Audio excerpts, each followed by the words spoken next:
Even in broad daylight, this is a dark place. Horrors of the former regime laid bare in the streets and shells of what used to be homes. This is Tadamon, a neighbourhood which people here say was an execution site, a square kilometre kill zone. They tell us about a massacre on this street in 2013. Dozens were executed. People know for sure because the perpetrators filmed themselves doing it.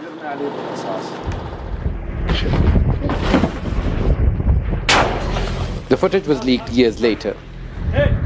Locals say the executioners were from Assad's military intelligence and the paramilitary National Defense Forces. Soldiers dug up the street and threw blindfolded, handcuffed men into a trench and shot them. One after the other, young and old, were brought to the trench and killed while regime soldiers smoked and laughed.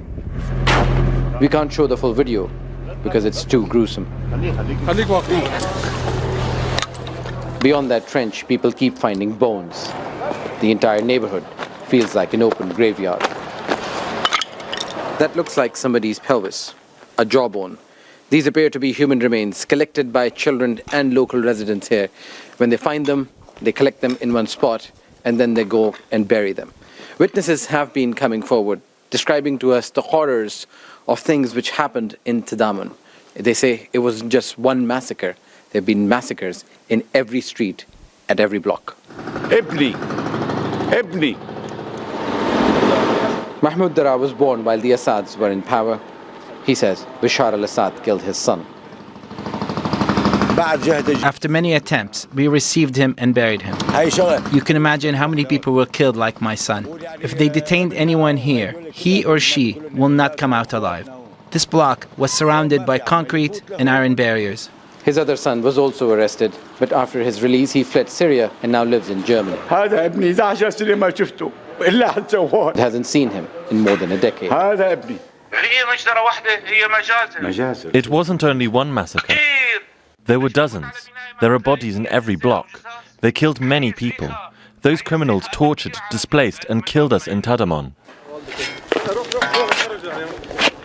Mohammed is 14 years old and he's memorized the names of the former regime's executioners. Why are you not in school? Our school is closed, so I stopped learning. I'll stay here and dig and make money. I also throw away the bones so the dogs don't come. In a post-Assad Syria, potential mass graves are playgrounds. As well as the torture and executions, there are numerous horror stories from Tadamon. And this is just one neighborhood.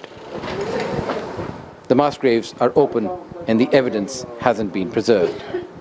It will take years, if not decades, for Syrians to heal and for justice to be served. Osama bin Javaid, Jazeera, Tadamon, Damascus. Make sure to subscribe to our channel to get the latest news from Al Jazeera.